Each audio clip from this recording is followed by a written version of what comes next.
¿Alguna vez te has preguntado qué pasa en el último segundo? ¿Qué siente una persona justo antes de que todo se apague? Es una pregunta que nos ha fascinado desde siempre, y la ciencia, aunque con métodos a veces un poco macabros, ha empezado a darnos algunas respuestas. Hoy vamos a explorar ese instante final y te aseguro que es mucho más sorprendente de lo que imaginas. Imagina la escena. Francia, 1905. Un frío que cala los huesos y el sonido metálico de la guillotina cortando el aire. Henry Languille, un criminal, acaba de perder la cabeza. Literalmente. Pero entre la multitud no solo hay curiosos con ganas de morbo. Hay un tipo con bata blanca, el Dr. Gabriel Boriaux, con una curiosidad científica que hoy nos parecería cuanto menos escalofriante. Boriaux no se quedó mirando desde lejos. En cuanto la cuchilla hizo su trabajo, se acercó al cesto. Cogió la cabeza. «Y aquí viene lo que te pone los pelos de punta», le gritó por su nombre, Languille. Lo que el médico describió en su informe oficial no fue un espasmo muscular o un reflejo post-mortem de esos que te enseñan en las películas de zombies. Los párpados se levantaron. Lentamente. Los ojos se enfocaron y miraron directamente a los del doctor. No era una mirada perdida. Era la mirada de alguien que te está escuchando. El doctor volvió a llamarlo una segunda vez. Y de nuevo los ojos se abrieron y lo buscaron. A la tercera ya no hubo respuesta. Boriaux anotó que aquello duró entre 25 y 30 segundos. Ahora bien, si me preguntas a mí, creo que se emocionó un poco con el cronómetro. La ciencia actual nos dice que sin flujo de sangre el cerebro se queda sin oxígeno en un suspiro. Pero, y aquí está el meollo de la cuestión, esos 4 o 5 segundos de consciencia real son un mundo.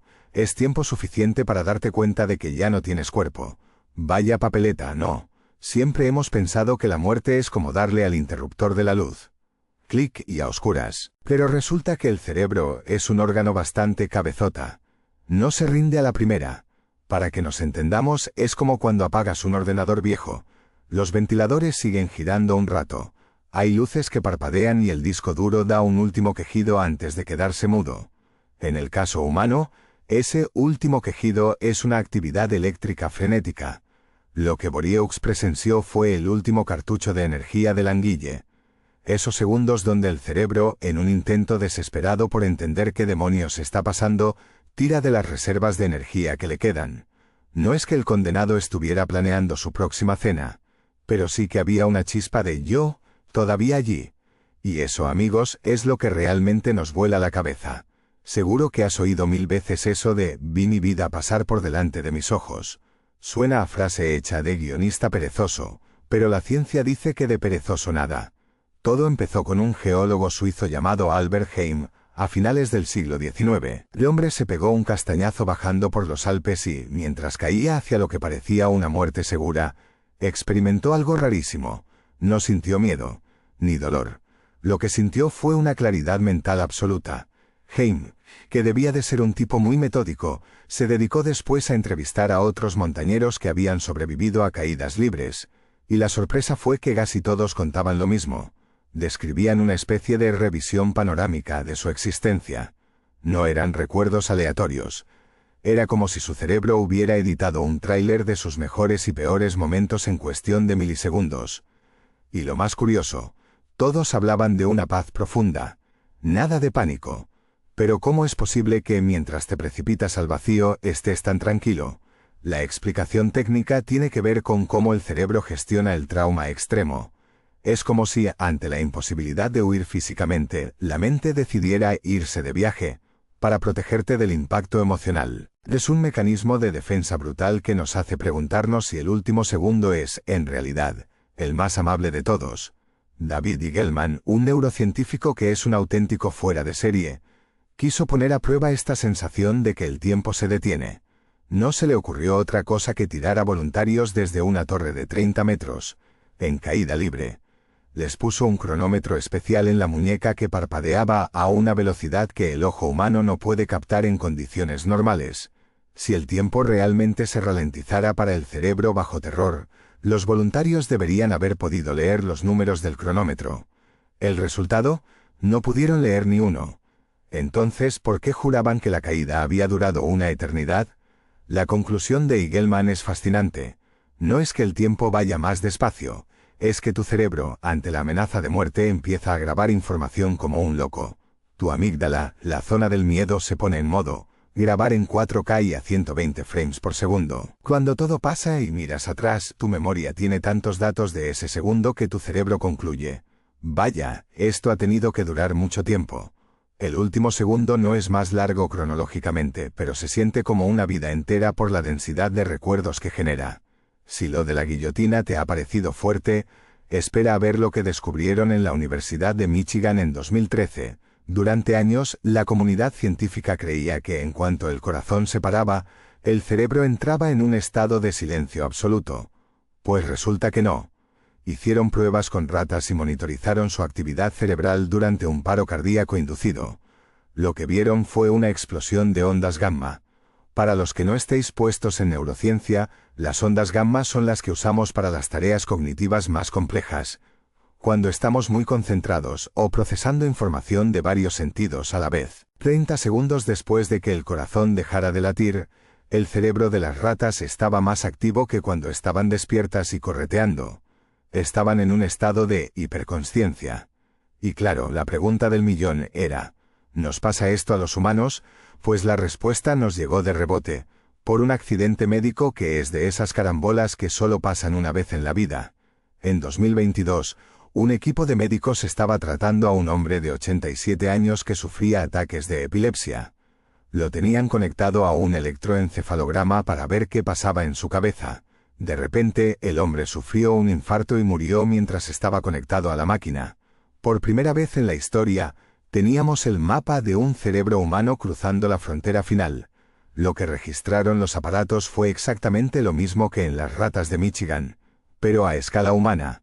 En los 30 segundos anteriores y posteriores al último latido, hubo un aumento brutal de las oscilaciones gamma. Pero lo más increíble es que esas ondas estaban coordinadas de una forma muy específica. Era el mismo patrón que se produce cuando estamos soñando o cuando estamos recuperando memorias importantes. La verdad es que, cuando leí el estudio, me quedé un rato mirando a la pared.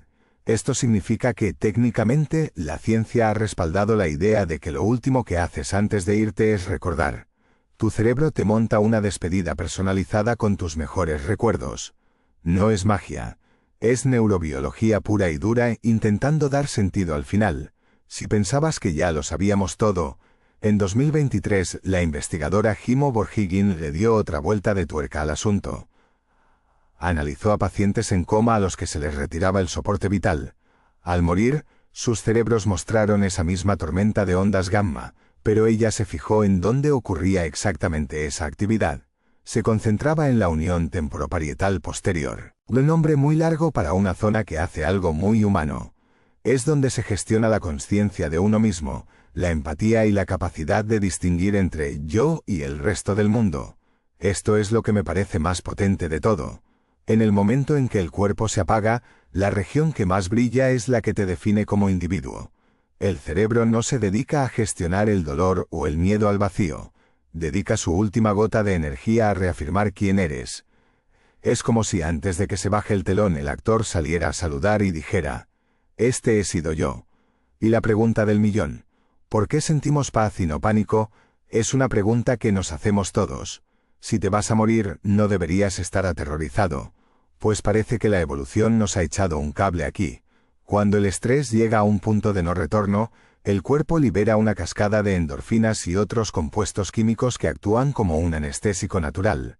Es lo que algunos llaman el choque eufórico. Incluso en situaciones de violencia extrema, el cerebro parece desconectar los receptores del dolor físico para centrarse en esa experiencia interna. Es una forma de justicia biológica. El cuerpo sufre, pero la mente se retira a un lugar seguro. A veces la vida se siente como un agotamiento que ya viene de lejos. Esa fatiga mental que no se quita con una siesta. Es curioso, pero muchos de los que han tenido experiencias cercanas a la muerte describen que, en ese último segundo, esa fatiga desaparece de golpe. Es como si te quitaras una mochila de 50 kilos que ni siquiera sabías que llevabas puesta. La verdad es que, al final del día, lo que la ciencia nos está diciendo es que el último segundo no es un abismo negro y aterrador. Es, más bien, un proceso intensamente activo, Un momento de introspección forzada donde el tiempo se estira y la conciencia brilla con más fuerza que nunca. Para que nos entendamos, es como si durante toda la vida estuviéramos viendo una película en una televisión vieja y con interferencias, y justo en el último segundo, alguien conectara el 4K y el sonido envolvente. Es breve, sí, pero es real. Sinceramente creo que esto cambia un poco la forma en que miramos el final. Ya no es solo una cuestión de fe o de filosofía. Hay datos, hay ondas eléctricas, hay una estructura biológica diseñada para que ese tránsito no sea un caos de dolor, sino una explosión de recuerdos y autoconsciencia. Ojo, que esto no quita que la muerte siga siendo el gran misterio, pero saber que nuestro cerebro tiene preparado un plan de contingencia para hacernos el camino más fácil es cuanto menos reconfortante. No somos solo máquinas que se rompen, somos sistemas complejos que luchan por mantener el sentido del yo hasta el último milisegundo disponible. Al final de todo esto, la conclusión que saco es que el último segundo de los condenados, de los enfermos o de cualquiera de nosotros, no es un momento de derrota. Es el momento en que el cerebro hace su trabajo más brillante, resumir una vida entera en un parpadeo.